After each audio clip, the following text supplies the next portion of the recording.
Hello?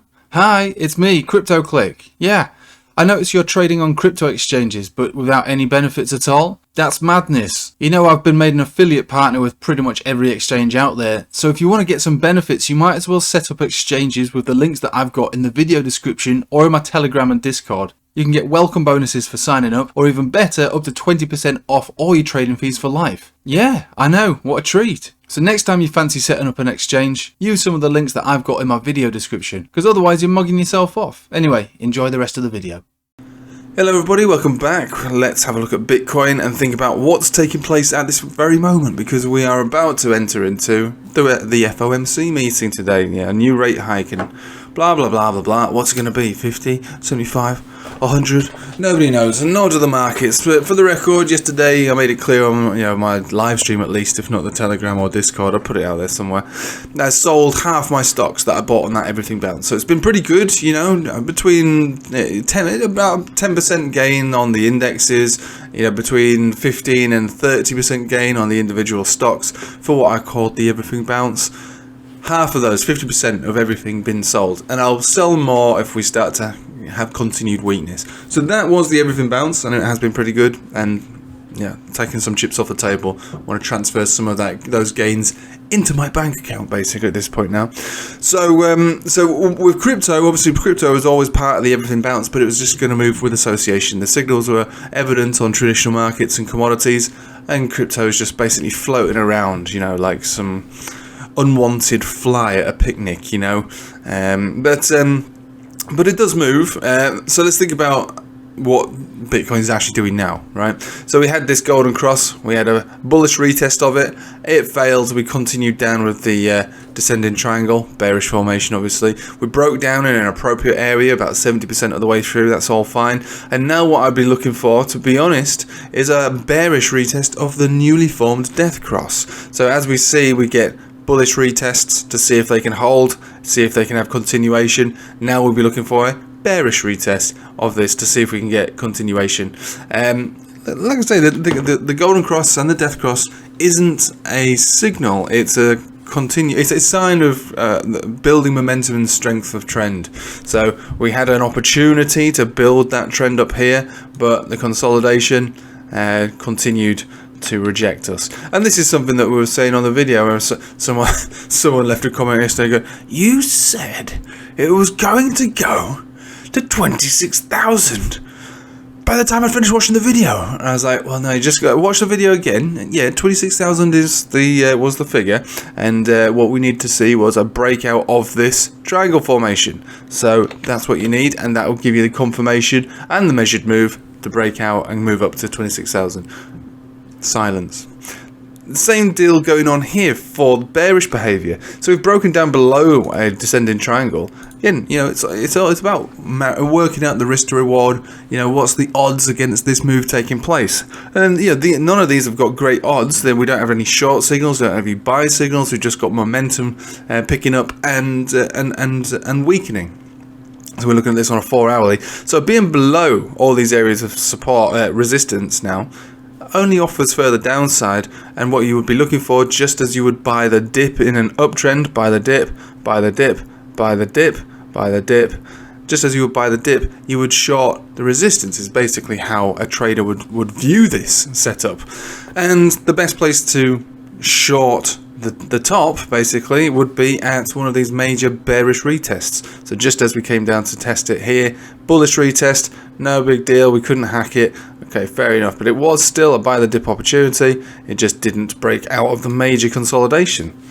So now we'll be looking for this. There's your 200 exponential. We'll probably be looking for a move up to around about 22,000 to see if we're bearish or if we are actually bullish. We will be bullish if we broke above there, broke above the descending trend line, and closed outside of it on a 4-hourly or a daily, even better.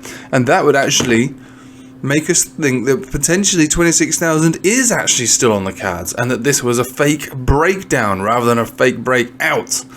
So It's all there for you to see. It could go up, it could go down. What the hell is he talking about? What does it mean? What does all this mean?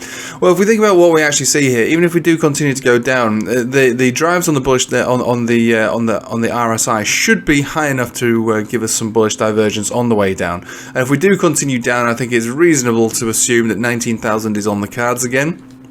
That would be good, and we'll see the structure of the RSI and the momentum if we start to create those drives. But personally today, as this is the FOMC meeting, the rate hike is coming. What's it going to be?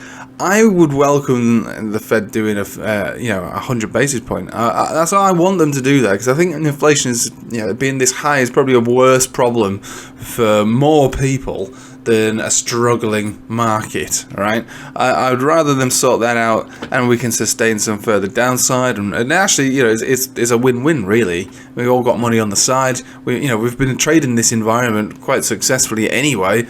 We just want to pile in some cash at lower levels. That's what dreams are made of. All right. It'd be like back at the old bull market when it first began. You could buy Bitcoin when it was like 3,000 something dollars. You could buy Ethereum when it was like $100, whatever. Those are the sort of market environments we would love to see. And this is all going to be part and parcel of the cycle for Bitcoin as well. So forget about the economy and the rate hikes and all this stuff that you hear about on the news. Just think about the cycle.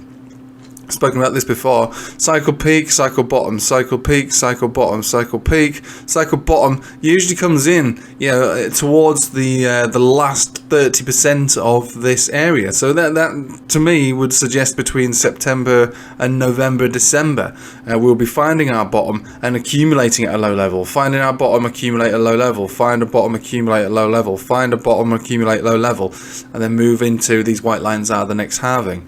So if anyone's sitting on the sidelines with a bunch of cash, which in all fairness is a completely appropriate thing to be doing during this period, then keep your eyes on the prize. Between September and December, it's very likely that the bottom has already been in, and what we'll start to see is signs of accumulation to which you can start to buy back into either Bitcoin, Ethereum, or some of these other coins that offer decent upside potential, or at least safer potential. I'm thinking like the newer layer ones basically in the exchange tokens personally, but there's a whole range of things you could think about buying, but don't go crazy on stupid stuff like SHIB, which could obviously at one point go back up to the moon, but it might not.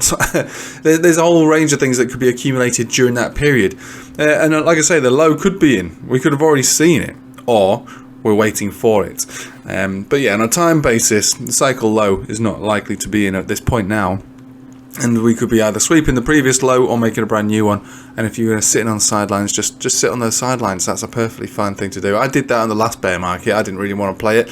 I went off and enjoyed my riches. I ran away and sort of like cashed in and paid my mortgage and just sort of relaxed basically for a full year.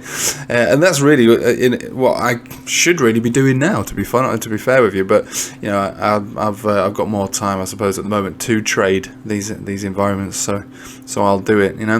But I don't have to. Do you know what I mean? 2021 gave me such a windfall, and I imagine it gave many of you such a windfall that you don't really need to trade. And that is the beauty of crypto. For the most part, it's choppy and sideways and testing. Then you get these huge, big windfalls.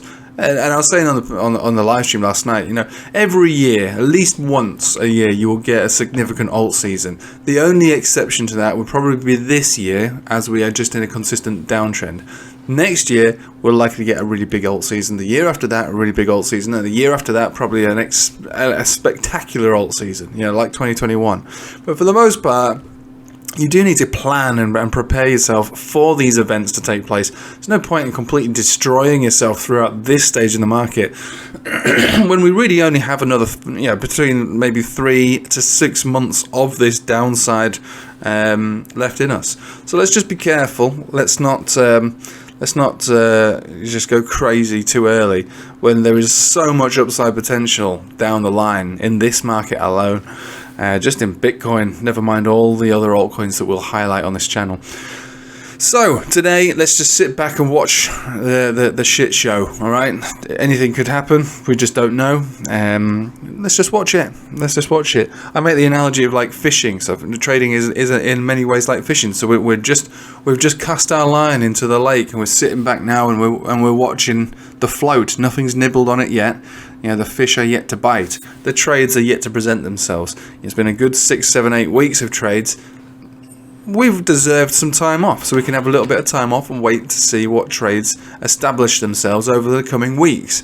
If we do get hit hard in the face by another rate hike today, then we'll most likely enter into a new range, and as that range establishes itself, then we can try and investigate the environment a bit more, and then trade setups will present themselves.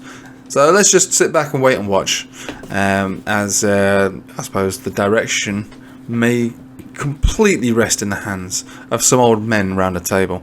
Anyway, I'm going to leave with you there. I've got things to do, and I'm sure you guys do as well. Thanks for watching, guys. Take it easy.